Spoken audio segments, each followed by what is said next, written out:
My grandmother, my Nana Elizabeth, lived until after 100. And actually, this is a picture of her on her 100th birthday. And one of the things that she used to say to me is everything in moderation, Heather. That's my secret. And I was thinking about how that even applies to personal growth and leadership development. Sometimes we can get really hard on ourselves, and we can actually start to use growth um, as a limitation. We can start to tell ourselves a story that there's something wrong with us, that we're broken, that we need to fix ourselves, that we need to keep getting better and better because we're not already great.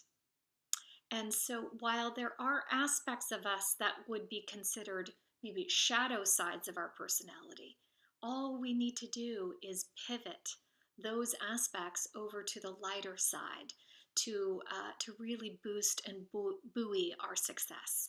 So, for instance, there are four things that I can think of that would be good examples of that. One is self-doubt. And I've written about this on my blog before, and I hear a lot about it. I experience self-doubt myself. So self-doubt would be an example of the shadow.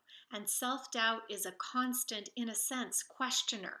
But the questioning side of self-doubt is very powerful and very effective when it comes to growing as leaders. So if you're running self-doubt as information or evidence, then it's a shadow. But to pivot it over to the lighter side, tap the strengths that it has inside of it, which is inquiry.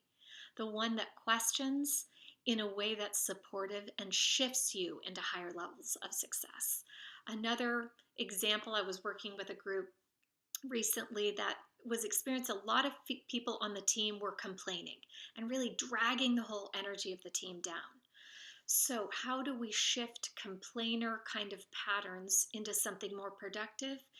We move over to requester. So the aspect that notices things could improve could be a complainer.